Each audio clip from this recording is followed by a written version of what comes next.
pendengar dan juga pemirsa RRI Net, salam budaya. Senang sekali saya Yulia Winarto bisa kembali menjumpai Anda di acara Obrolan Budaya produksi RRI Madiun. Saat ini kami berada di Desa Kresek, Kecamatan Wungu, Kabupaten Madiun. Dari sini kita bisa melihat indahnya pemandangan Gunung Wilis, ya. Kenapa kami berada di pelataran panorama alam gunung? Karena hari ini kita akan berbincang-bincang tentang tradisi mendaki gunung. Ternyata gunung memang memiliki daya tarik bagi beberapa orang. Katanya sih, gunung itu memiliki nilai historis, nilai sejarah, dan nilai spiritual. Maka tidak heran ada beberapa gunung yang ada di Indonesia yang juga memiliki cerita-cerita mistis di dalamnya. Nah, seperti apa kisah mereka dan apa saja pengalaman-pengalaman mereka para pendaki gunung dapat kita ketahui di acara Obrolan Budaya kali ini. Selamat mengikuti.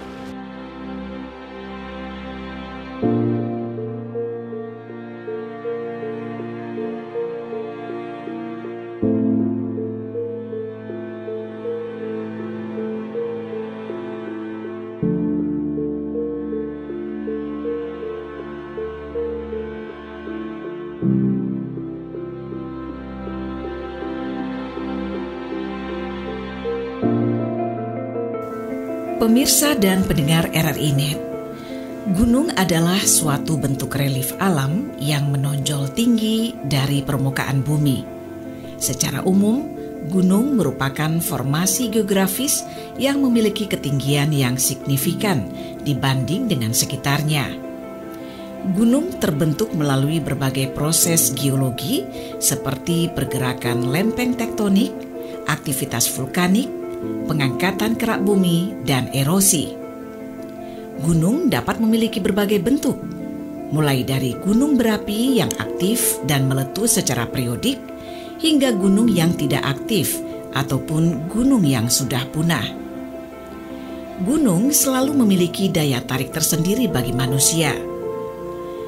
Tidak hanya menjadi titik tertinggi di permukaan bumi, tetapi juga syarat dengan makna spiritual dan sejarah bagi banyak masyarakat di berbagai daerah.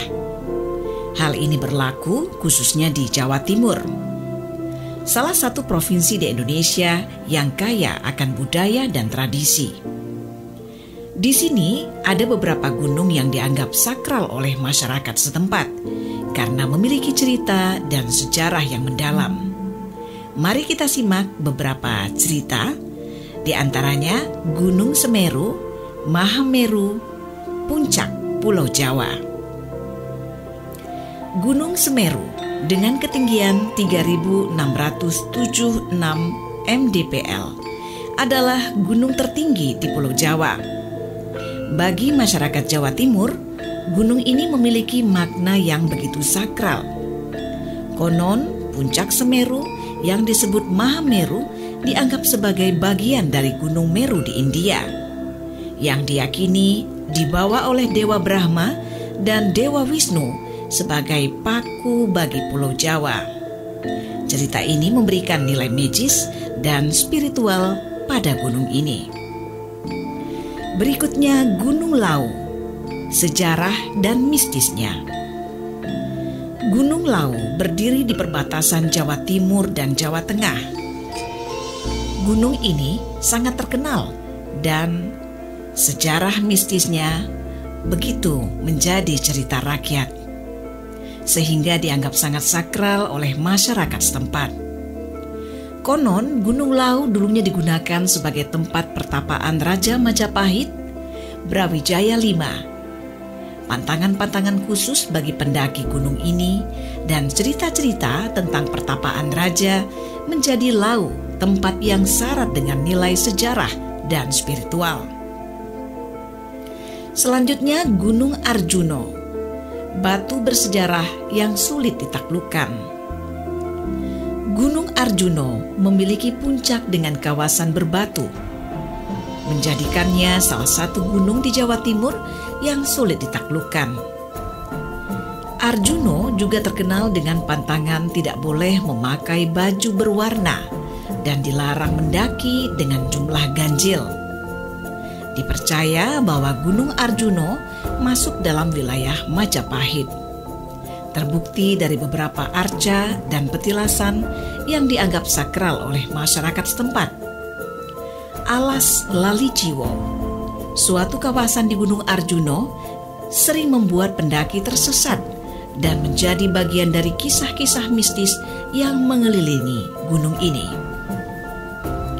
Berikutnya Gunung Kawi, makam Eyang Jugo Imam.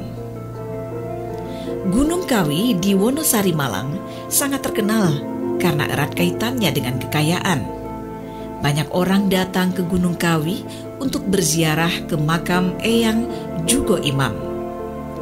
Pada hari tertentu, seperti Jumat Legi, banyak kalangan masyarakat, termasuk pengusaha dan politikus, datang dengan harapan untuk dimudahkan dalam hajat mereka. Bagi masyarakat Tionghoa, Gunung Kawi juga memiliki nilai sakral dengan adanya kelenteng Kuan Im yang dianggap sebagai dewi yang mewujudkan welas asih dan penyayang dalam kepercayaan masyarakat Tionghoa. Selanjutnya Gunung Penanggungan, keajaiban peninggalan Majapahit. Gunung Penanggungan yang terletak di perbatasan antara Kabupaten Pasuruan dan Mojokerto sering dijadikan destinasi awal bagi pendaki pemula karena ketinggiannya yang lebih rendah. Penanggungan dianggap sakral terutama saat melewati jalur pendakian via Jolotundo. Jolotundo konon dipercaya sebagai tempat permandian kerajaan Majapahit. Dan selama perjalanan, pendaki akan menjumpai candi-candi Cetho, peninggalan masa kejayaan Majapahit. Pemirsa dan pendengar RRI Net, dalam masyarakat Jawa Timur, gunung-gunung tadi bukan hanya sekadar geografis atau fenomena alam semata. Mereka adalah warisan spiritual dan sejarah yang diberlakukan dengan penuh rasa hormat dan kepercayaan. Nilai-nilai kebudayaan dan tradisi yang diwariskan dari generasi ke generasi memberikan makna yang dalam pada setiap gunung tersebut. Bagi masyarakat lokal, mendaki gunung atau mengunjungi tempat-tempat suci di gunung-gunung ini bukan sekedar berpetualang fisik, tapi juga perjalanan spiritual dan penjelajahan sejarah. Pemirsa RRI Net, mendaki gunung tidak sekedar mencapai puncak, tapi bagaimana para pendaki berproses untuk menghadapi segala rintangan dan mengelola emosinya. Gunung dengan keindahan alamnya yang menakjubkan seringkali menjadi tujuan bagi para pendaki atau siapa saja yang mencari ketenangan dan kedamaian. Tetapi seberapa besar gunung memberikan ketenangan kepada para pendaki? Menurut ahli psikologi, Dr. Rachel M. Summers, dalam sebuah jurnal yang berjudul The Psychological Benefits of Nature and Outland, ketika seseorang berada di alam terbuka seperti gunung, otaknya mengalami pengurangan stimulasi yang berlebihan dan dapat memulihkan energi yang terkuras. Hal ini membantu mengurangi stres dan kecemasan, serta memberikan ketenangan yang mendalam bagi para pendaki. Gunung memberikan kesempatan kepada pendaki untuk melarikan diri dari kehidupan sehari-hari yang penuh dengan tekanan dan melelahkan. Pemandangan gunung yang menakjubkan dengan lembah yang dalam, air terjun yang indah, hingga landscape lautan awan memiliki kekuatan yang luar biasa dalam memberikan ketenangan dan kedamaian kepada pendaki.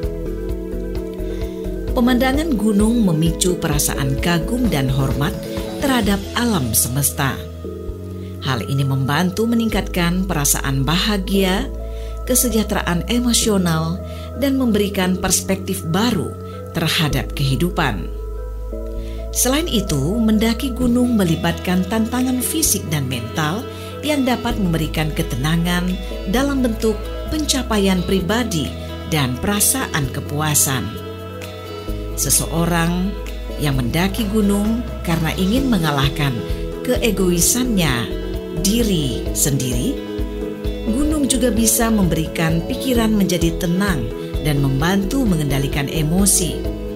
Mendaki gunung tidak sebatas mencapai puncak, tetapi menghadapi rintangan yang dilalui selama proses menanjak.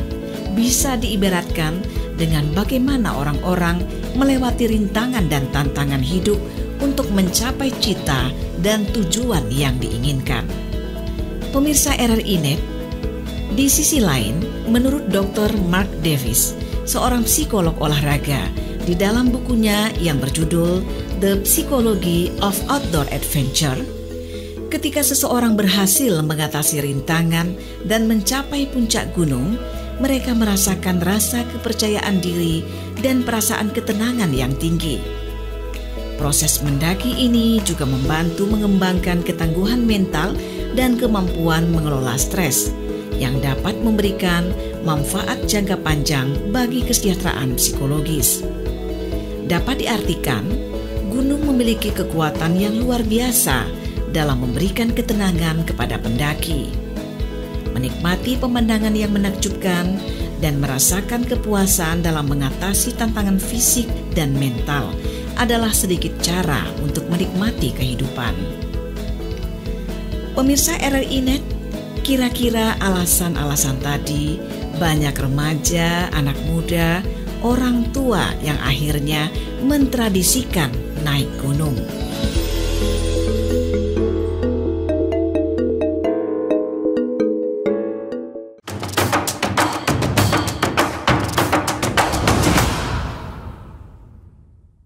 Pendengar, khususnya pemirsa RRI.net, ternyata banyak sekali ya alasan mengapa seseorang melakukan aktivitas mendaki gunung atau menjadikannya itu sebagai tradisi.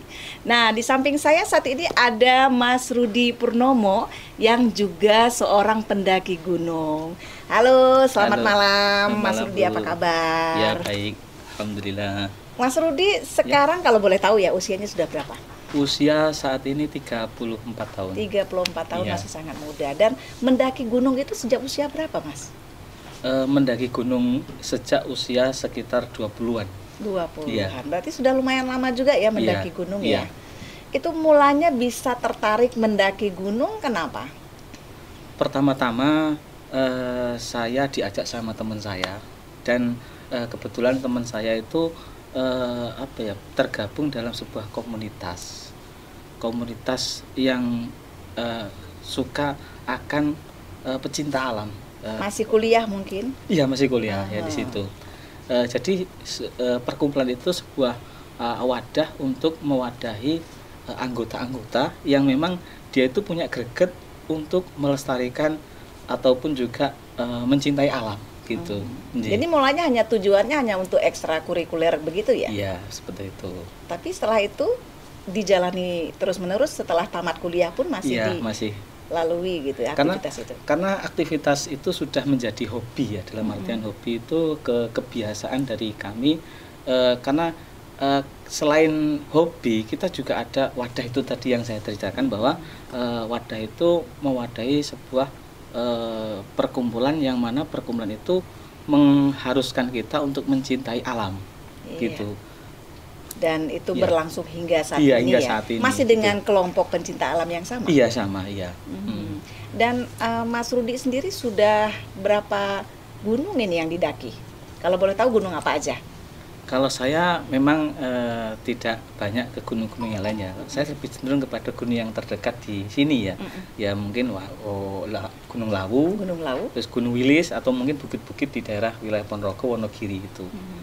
Intinya di dalam sebuah wadah perkumpulan kita satu visi dan satu misi, yaitu untuk melestarikan dan mencintai alam gitu. Tujuan utamanya mah itu ya. Iya, jadi walaupun misalnya sudah pernah naik Gunung Lau, iya, mau mengulang lagi ke Lau nggak masalah, nggak bosen. Nggak bosen. Ibaratnya kalau kita berwisata ya, iya. misalnya saya sudah pergi ke objek wisata A, iya, saya nggak akan lagi ke A, pasti saya cari ke B, C, dan D. Kalau naik gunung tidak seperti itu. Tidak seperti itu, karena naik gunung itu gimana ya kalau kita menceritakan bahwa setiap pengalaman satu, misalnya sama Gunung Launya ya, kita pengalaman pendakian pertama, kemudian pengalaman pendakian kedua, ketiga, dan keempat dan seterusnya itu berbeda gitu loh. Tidak sama. Walaupun gunung yang kita daki sama, ya betul. Betul.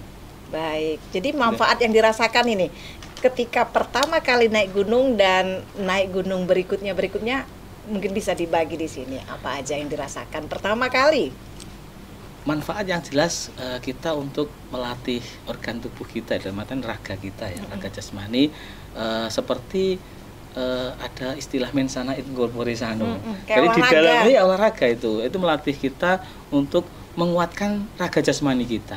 Jadi di dalam jiwa yang kuat pasti terdapat raga yang sehat itu loh. Jadi kita karena memang medan yang ditempuh luar biasa ya. Iya, betul. Berapa jam Mas kalau untuk mendaki seperti Gunung Lau misalnya? Gunung Lau kurang lebih 8 sampai 12 jam tergantung dari kemampuan raga kita, kemampuan fisik kita. Jadi kita boleh berhenti gitu ya? Ya boleh, tergantung itu. Jadi misalkan capek berhenti, kemudian kuat naik lagi. Jadi memang ada tempat pemberhentian? Ada pos-posnya gitu. Tapi nggak ada warung kan di pos-pos itu? Untuk minum atau apa? Nggak ada bawa pegal, tapi ada warung di sana itu satu, itu yang terkenal, di warungnya Mbok Yem itu kan di yang daerah Sinar Derajat, di dunia itu? Warung percel tertinggi di dunia, betul. Warungnya Mbok Yem.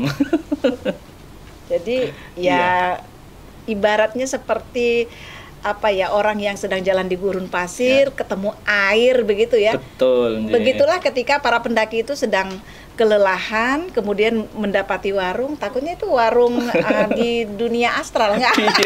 Karena saya dengar juga di sana ada hal-hal yang seperti demikian ya. Ada sisi magis ataupun spiritualnya itu. Pasar apa namanya? Pasar setan. Pasar setan.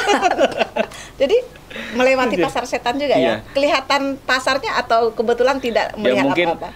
Untuk spiritual itu ada sisi lain gitu. Dalam artian tidak semua orang yang ditampakkan gitu seperti itu. Itu kan sisi magis dari Gunung Lau itu sendiri gitu. Baik, ternyata manfaatnya untuk raga dan juga untuk kesehatan. Betul, selain juga mungkin merasa lebih mencintai alam ya. Betul nggih. Iya. Baik, kita akan ngobrol-ngobrol lagi pemirsa dan juga pendengar tentang apa sih sebetulnya manfaat naik gunung dan apa aja yang harus dipersiapkan. Tapi kita simak dulu yang berikut ini.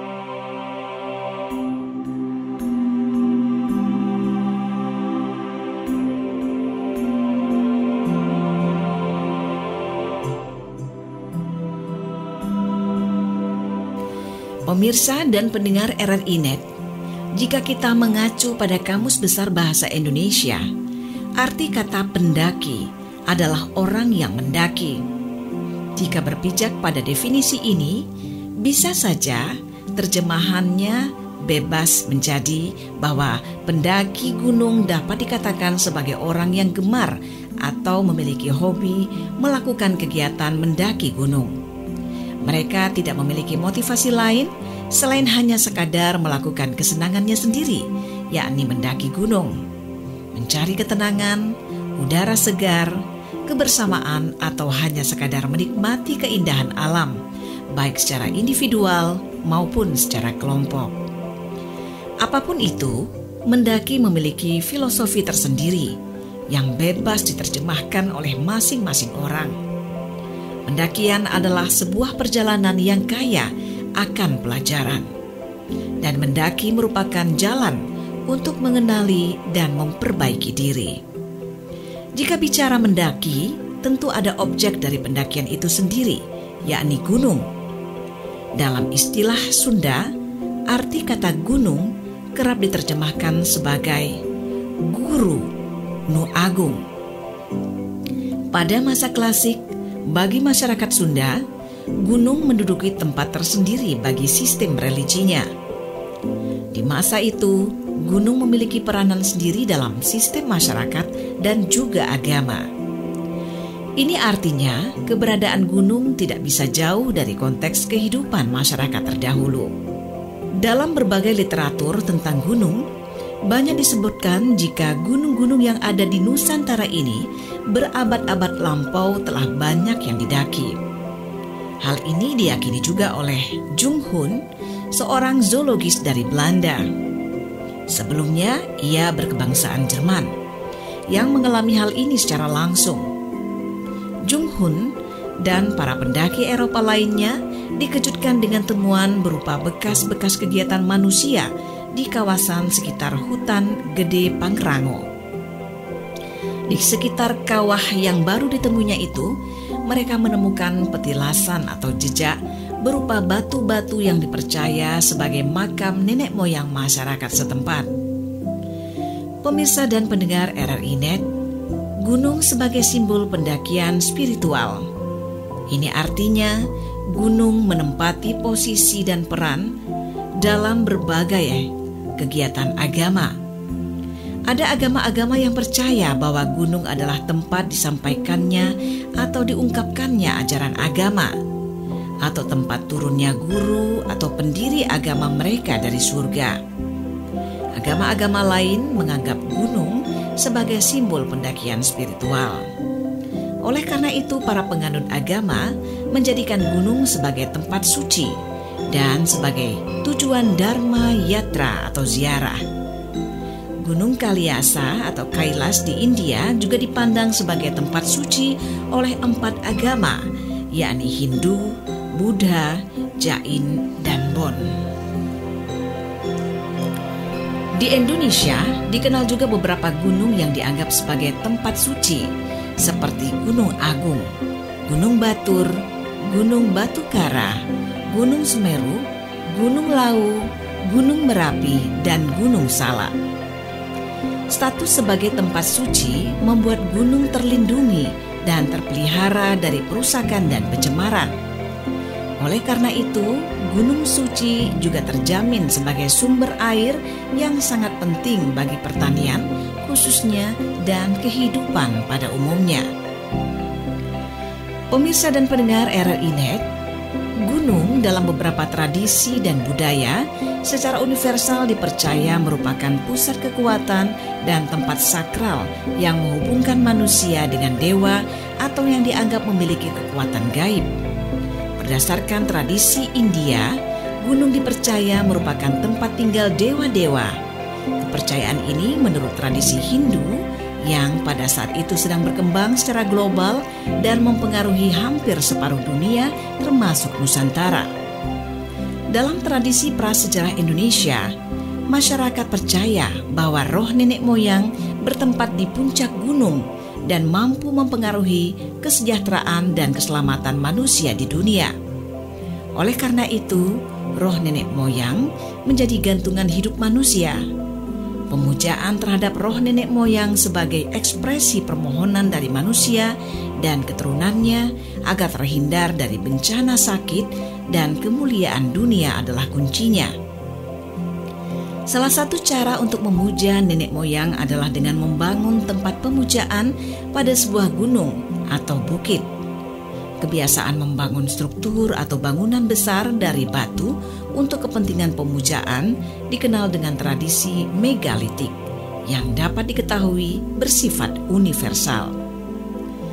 Pada masa Mataram kuno, fasilitas untuk keperluan religi umumnya berupa candi, arca, petirtaan maupun goa.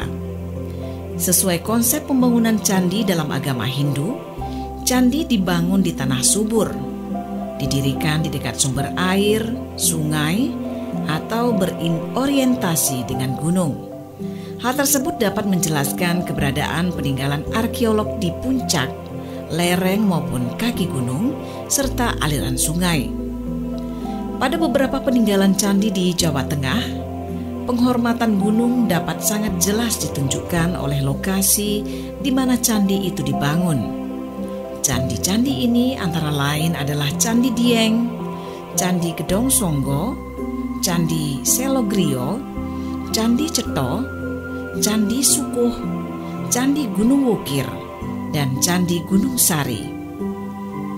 Candi-candi ini dibangun di tempat-tempat yang tinggi.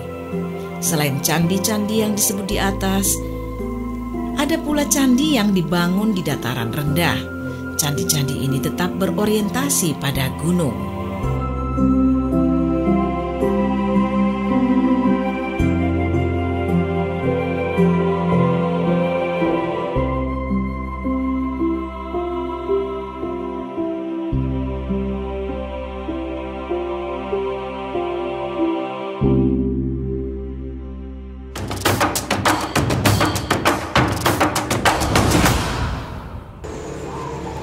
Pendengar dan juga pemirsa, bagi sebagian orang mendaki gunung ternyata tidak hanya sekadar hobi atau untuk melatih fisik, tapi juga menjadi simbol pendakian spiritual.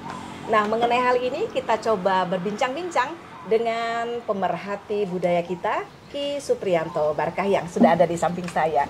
Assalamualaikum Pak Pri. Waalaikumsalam. Apa kabar Pak Pri? Alhamdulillah selalu sehat walafiat. Nah, Pak Pri, di obrolan budaya kali ini kita akan mengajak pemirsa dan juga pendengar untuk mengenal lebih jauh tentang makna pendakian spiritual bagi para pendaki gunung. Iya. Ini seperti apa? Sehingga banyak orang yang kadang-kadang di bulan-bulan tertentu mendaki gunung seperti di Satu Suro atau di peringatan hari ulang tahun kemerdekaan Republik Indonesia. Itu kenapa? Apa manfaatnya, Pak? Ya, jadi begini ya. Saya ceritakan dulu tujuan beberapa orang, kelompok atau sendirian untuk naik gunung. Jadi kalau saya membedakan antara naik dan mendaki. Kalau naik gunung itu lebih ke dia punya kebutuhan khusus. Nah, punya harapan khusus naik gunung terkait dengan spiritual itu tadi. Tapi kalau pendakian itu lebih ke pecinta alam. Jadi orang mendaki gunung itu satu, olahraga. Jelas. Yang kedua, wisata. Yang ketiga, napak tilas.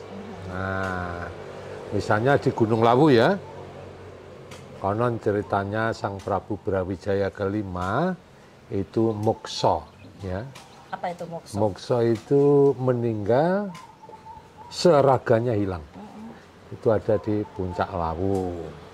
Sekaligus kalau di sana napak tilas mestinya juga ziarah. Jadi makamnya di sana? Nggak ada makam, nggak ada makam. Jadi Prabu Brawijaya V itu ceritanya kan musno, mokso. Seperti sirna hilang atau bekas gitu ya? Kemudian memperingati atau merayakan hari-hari khusus Satu Suro, malam tahun baru hijrah. Kemudian mengadakan upacara memperingati hari ulang tahun kemerdekaan Republik Indonesia. Kemudian yang terakhir secara spiritual. Kalau masalah olahraga, wisata itu hanya perlu persiapan fisik. Dan mereka biasa tidak mengenal hari-hari tertentu ya. Kapanpun mereka bisa naik gunung ya. Kalau yang ini mendaki gunung gitu ya. Naik gunung, kebalik ya. Kebalikan.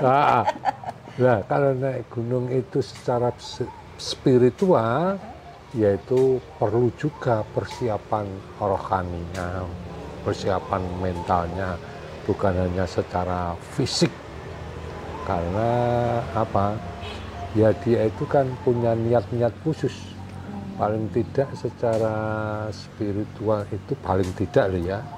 Semoga kehidupannya diparingi, diberi ayem, tentrem.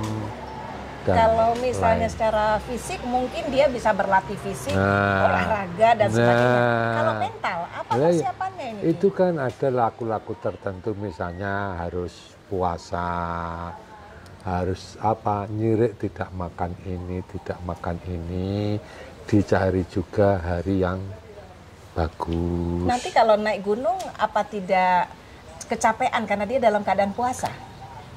Itulah, itulah yang namanya laku. Nah, jadi dari bawah itu sudah prihatin ya. Ternyata bisa sampai puncak itu kan. Luar biasa ya. Nah itu tadi tujuannya. Tujuannya ingin agar kehidupannya lebih baik lagi rata-rata. Tapi ada juga yang mungkin agar hajatnya tercapai mungkin. Iya memang itu. Ya. Itu salah satu, bukan satu-satunya. Tapi terbukti setelah dia itu gini. Secara ini sendiri mereka meyakini bahwa keberhasilan yang diraih karena melalui ritual itu ya. Dia itu percaya dulu.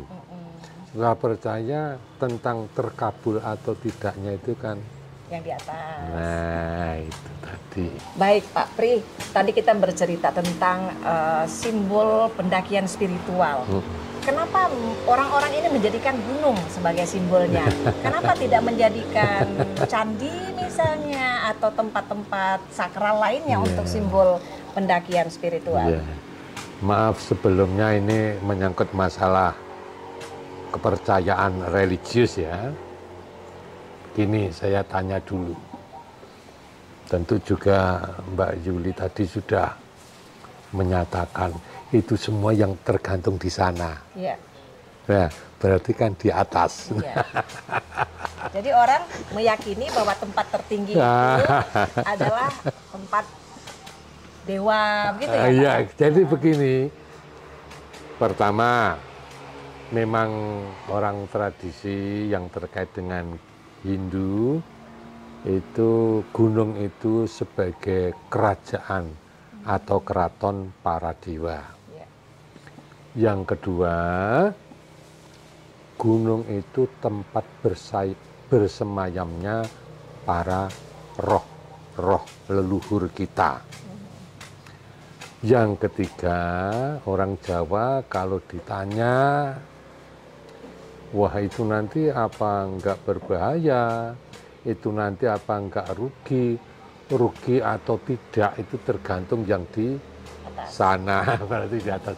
Jadi seseorang naik gunung itu dalam rangka pendekatan diri kepada Yang Maha Kuasa, gitu saja. Itu betul. Dilakukan di atas gunung karena mungkin gunung yang dekat dengan angkasa. Iya, karena orang Jawa itu tadi tergantung yang di sana. Kalau kita naik gunung kan lebih dekat. Iya. Itu konotasinya begitu. Nah, itu benar. Ketika kita naik gunung sudah sampai di atas, kita melihat semua. Apa yang kita rasakan biasanya? Nah, keagungan Tuhan.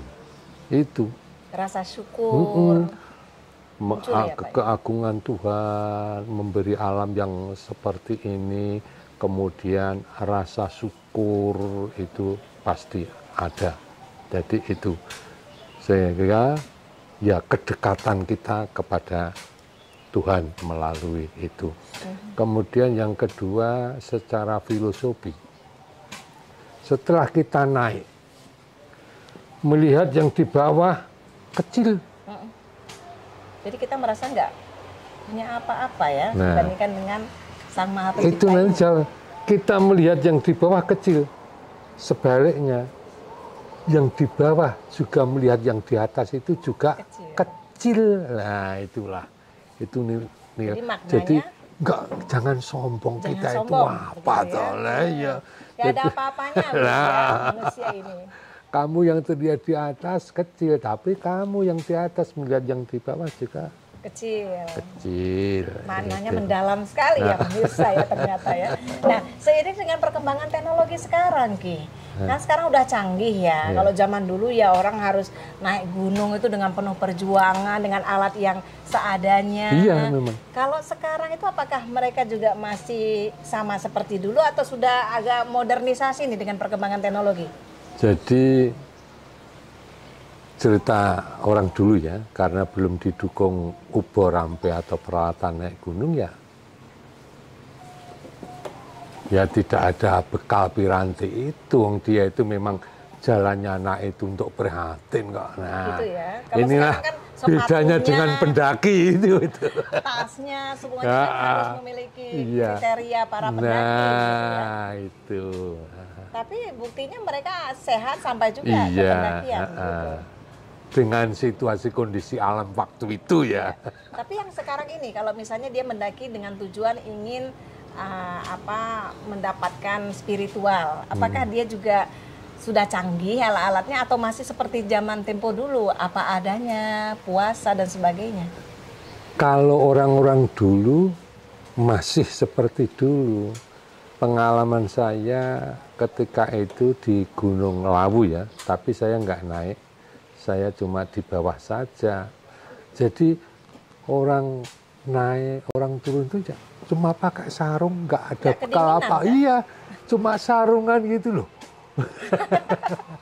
Kok sehat-sehat? Nggak ada rangsel, nggak ada apa, padahal dia itu sudah tua gitu loh. Dan dia turun dari mana, Pak? Ya ini baru turun loh. Ya cuma pakai sarung. Itulah luar biasanya ya mereka yang meyakini bahwa tradisi naik gunung itu juga menjadi simbol spiritual ya.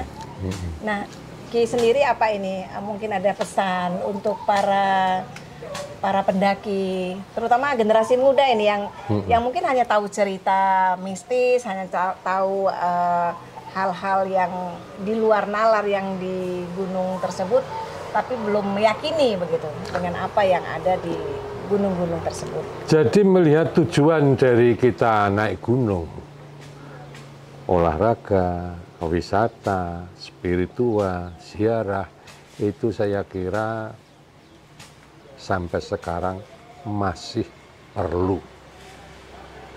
Untuk olahraga, wisata itu kan fisik kan, tapi untuk spiritual kan masalah rohani, masalah mental.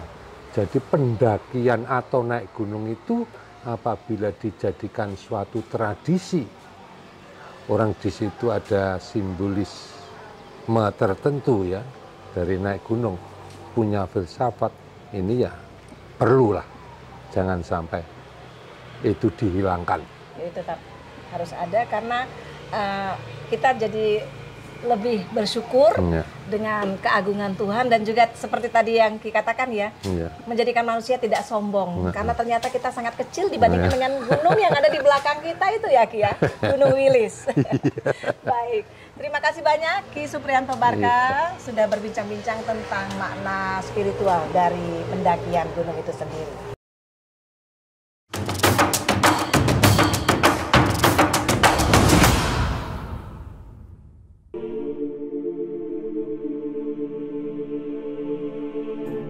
Pemirsa dan pendengar, kegiatan mendaki gunung mempunyai berbagai tujuan, di antaranya olahraga, wisata, napak tilas, laku spiritual, dan merayakan peristiwa-peristiwa tertentu. Misalnya, menyambut Tahun Baru Masehi atau Tahun Baru Hijriah dan upacara memperingati Hari Ulang Tahun Kemerdekaan Republik Indonesia.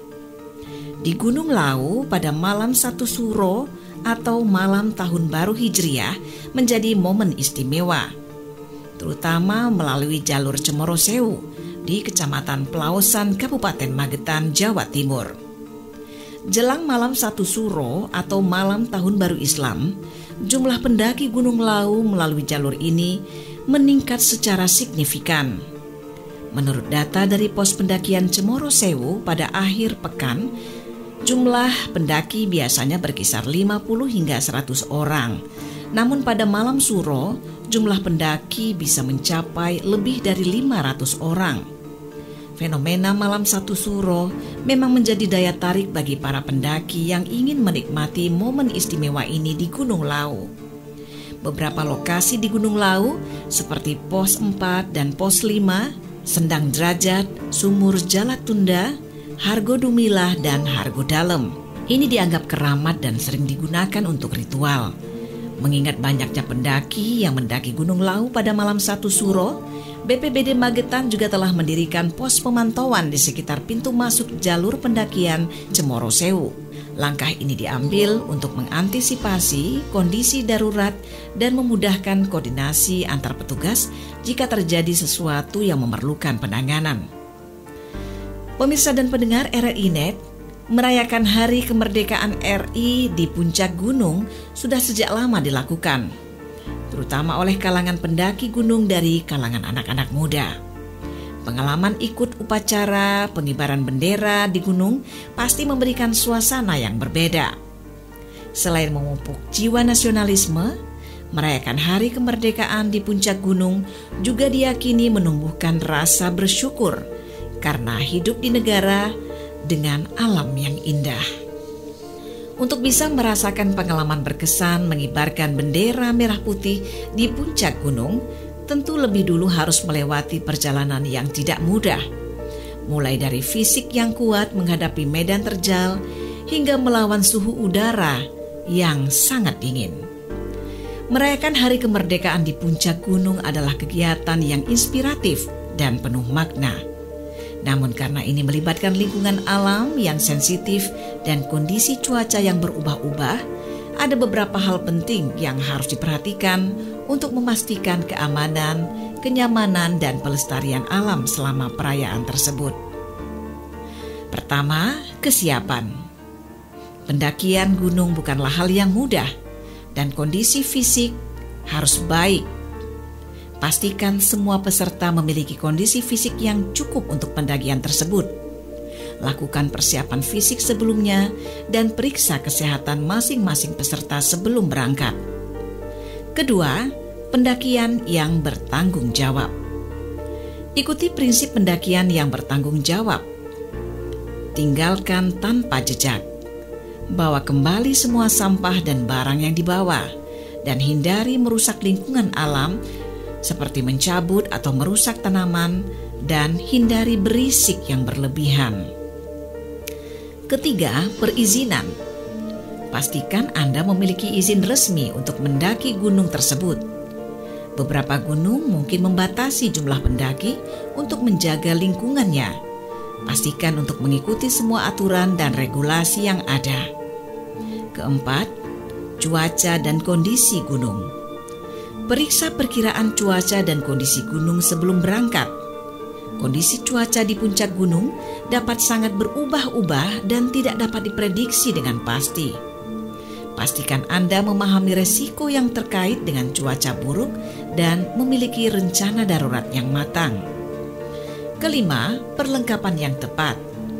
Pastikan Anda membawa perlengkapan yang sesuai untuk kondisi gunung, termasuk pakaian hangat, peralatan penerangan, tenda, dan peralatan pribadi lainnya. Jangan lupa membawa makanan dan air yang cukup. Keenam, keamanan. Selalu prioritaskan keamanan jika kondisi cuaca atau medan terlalu ekstrim. Pertimbangkan untuk membatalkan atau mengubah rencana pendakian. Jangan mengambil resiko yang tidak perlu. Ketujuh, pelestarian alam. Lindungi alam selama perayaan. Jangan membakar api unggun atau membuang sampah sembarangan. Bantu menjaga keindahan alam agar tetap lestari untuk generasi mendatang. Merayakan hari kemerdekaan di puncak gunung dapat menjadi pengalaman yang luar biasa, tetapi memerlukan persiapan dan pertimbangan yang serius. Dengan memperhatikan hal-hal yang sudah kami sebutkan tadi, Anda dapat memastikan bahwa perayaan tersebut aman, bermakna, dan tetap menghormati lingkungan alam serta budaya setempat.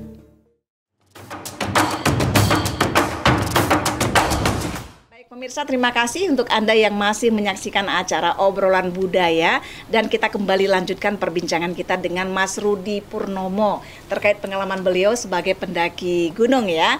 Nah, tadi Mas Rudi sudah menjelaskan tentang latar belakang kenapa bisa hingga saat ini menekuni aktivitas atau tradisi naik gunung ya.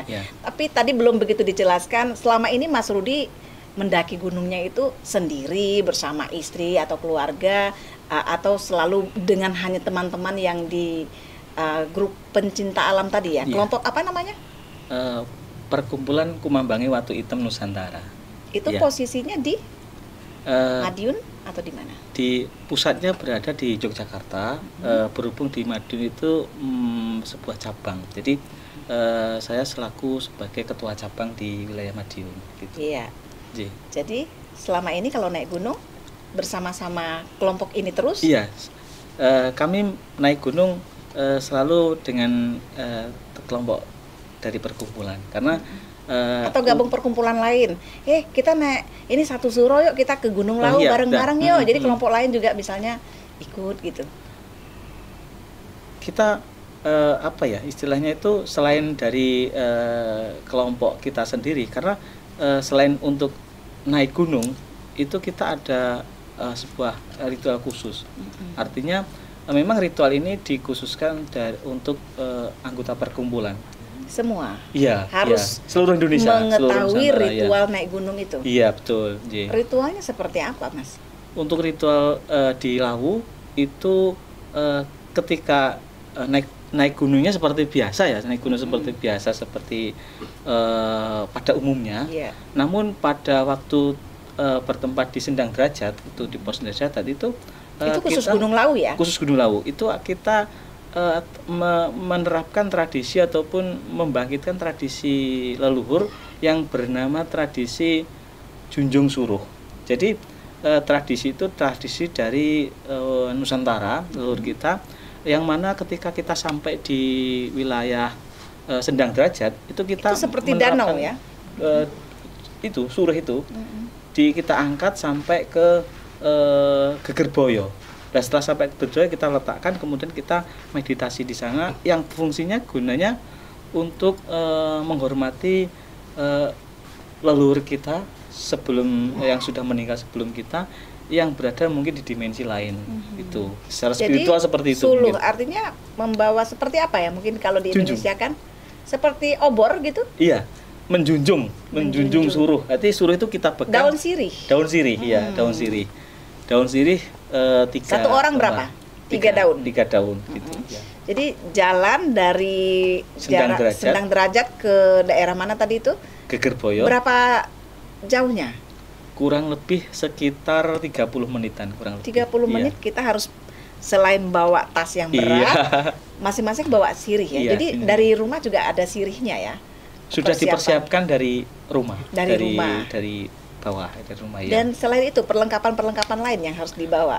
Secara fisik otomatis kesehatan ya, kesehatan. Tapi untuk secara materi itu kita harus memiliki perlengkapan mendaki. Seperti apa misalnya? Seperti sleeping, terus kemudian selimut tenda, tidur ya, selimut sleeping tidur bag ya, ya. betul. Tenda, terus kemudian perlengkapan yang lain, mungkin sekunder ya sifatnya, makanan, kemudian peralatan kesehatan khususnya gitu. Itu kira-kira berapa kilo Mas berat tas yang dibawa oleh seorang pendaki? Kurang lebih 5-10 kilo, tergantung beban yang dibawa itu gitu. Jadi dibatasi juga ya, nggak boleh terlalu berat. Misalnya kalau biasa perempuan kan kalau bawa kan macam-macam ya isinya ya. Betul. Itu juga harus bisa yang multifungsi mungkin ya. Betul, Tapi baju ganti dibawa nggak? Kalau di sana nggak mandi di atas? Bawa, perlengkapan termasuk baju ganti itu. Baju ganti. Ya. Tapi ada tempat permandian juga nggak di atas? Kalau di atas, kalau di puncak nggak ada. Nggak ada. Jadi harus rela nggak mandi gitu ya kalau mau naik gunung gitu ya. Iya betul. Karena hawanya di sana memang dingin sekali. Beda di bawah gitu. Nggak mandi pun nggak apa-apa di sana. Tapi ada saya melihat di beberapa berita ya, katanya ketika kita berada di ketinggian tertentu tuh kita seperti kesulitan dalam bernapas. Apa benar seperti itu? Itu tergantung dari kesehatan itu tadi. Setiap pribadi memang berbeda-beda ya, dalam artian fisik dan kondisi dirinya itu. Mungkin sebelumnya mungkin dia mempunyai riwayat asma ataupun penyakit lain yang mungkin ketika dia naik ke gunung mungkin ada kondisi ketubuhnya itu yang mungkin tidak memungkinkan, tidak kuat. Seperti tidak tahan dingin misalnya. Betul, kan ada orang yang meninggal kedinginan di atas gunung dan sebagainya. Itu juga karena fisiknya belum siap sebetulnya ya. Persiapan fisiknya yang satu belum siap, yang keduanya itu memang karena kondisi dingin di sana itu memang fluktuatif dari interaksi tubuh. Bukan dari musim. Misalnya kayak sekarang kan musim kemarau. Ya. Berarti kalau kita ke atas gunung nggak sedingin biasanya gitu ya? Iya betul. Lebih dingin di musim penghujan. Otomatis seperti itu. Tidak milih-milih musim juga ya kalau pendaki gunung ya? Betul.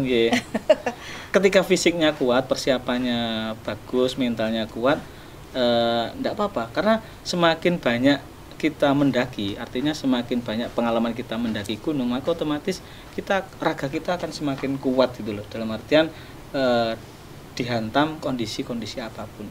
Terus yang jenengan ceritakan tadi terkait masalah dingin, itu ada masalah yang mungkin ini menghantui sama pendaki, itu yaitu hipotermia kalau tidak salah itu. Hipotermia itu keadaan mungkin di mana ketika itu dia itu kondisi fisiknya sangat lelah dan tidak memungkinkan lagi untuk berdiam diri di atas di tempat dingin. Makanya ketika itu muncullah halusinasi, kemudian muncullah perasaan-perasaan delusi-delusi yang lain. Jadi makanya banyak cerita-cerita betul, dari para pendaki itu ya. Itu ini pengalaman ya. Kenapa kok bisa sampai ke progres hipotermia? Itu karena kondisi fisiknya lelah, dia butuh makan, tapi dia tidak makan, sehingga kelelahannya itu bisa dikatakan overdosis ya, overdosis. Padahal ada tempat untuk singgah kayak ada, seharusnya memang ketika posisi sudah istirahat dulu, kan ada pos-posnya, mungkin ada bawa tenda, mungkin bisa dipakai tendanya itu. Intinya kita harus mempersiapkan diri. Di dalam perkumpulan kami, ketika enaknya mendaki bersama-sama itu kita saling mengisi. Ketika ada saling nunggu ya, saling nunggu. Ketika ada teman yang istilahnya kelelahan, itu kita berhenti semua. Terus kemudian ketika ada yang fisiknya mungkin keberatan dalam membawa bekal dan lain sebagainya, itu yang kuat biasanya membantu. Jadi yang kelelahan itu tadi cuma bawa diri sendiri, jadi tidak bawa istilahnya perlengkapan yang lain. Mungkin jadi yang lebih senior membantu. Betul, mereka yang kepayahan. Intinya, ya saling kebersamaan itu tadi loh, di mendaki gunung secara bersama-sama itu laki perempuan asik. Atau perempuan tidak boleh, ini khusus para laki-laki yang kuat.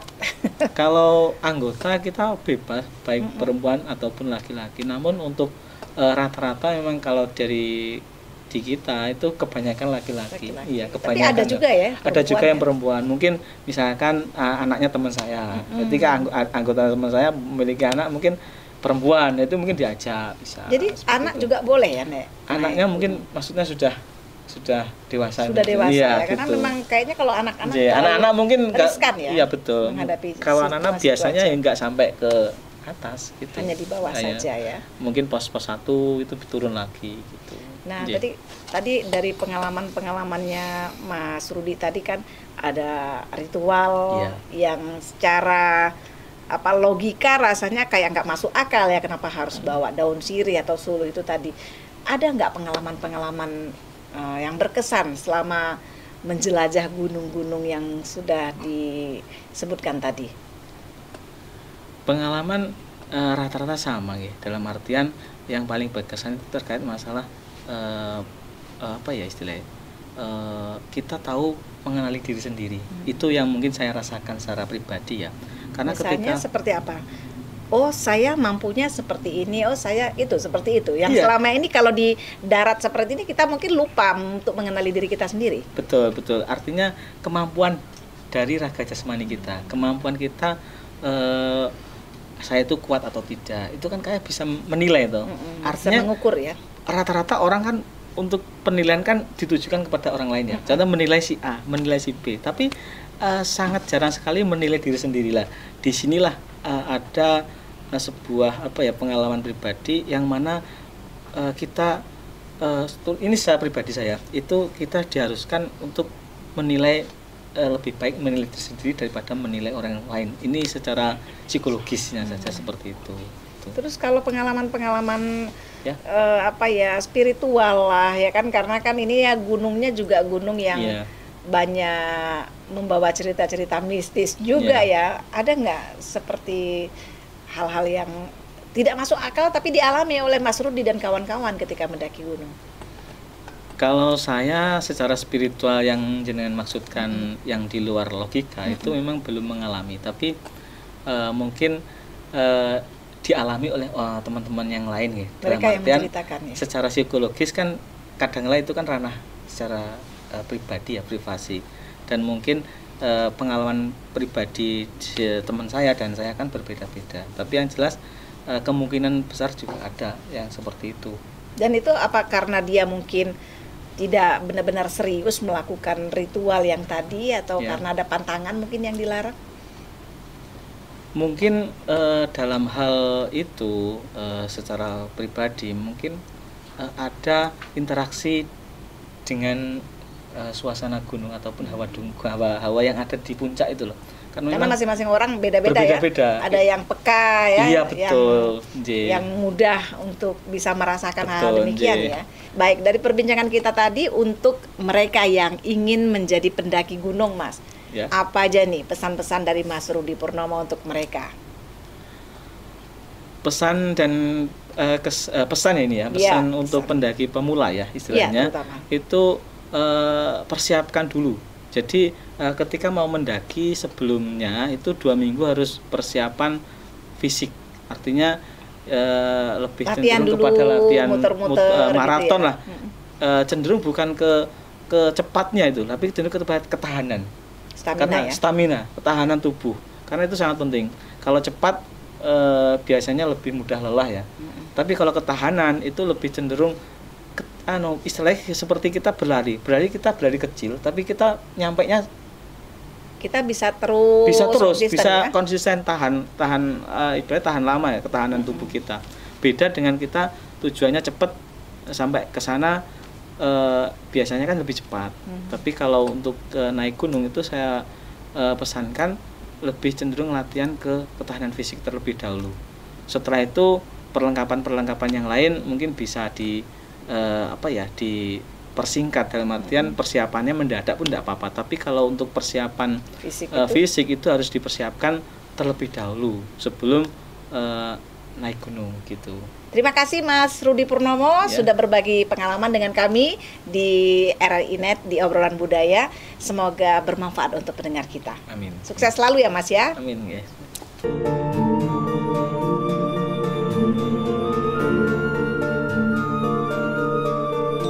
Nah, pendengar khususnya pemirsa RRI Net, demikian perjalanan kami kali ini, Obrolan Budaya produksi RRI Madiun.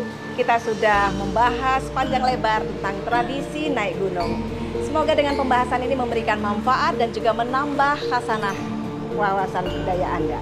Terima kasih atas kebersamaan Anda. Sampai jumpa di lain kesempatan. Salam budaya.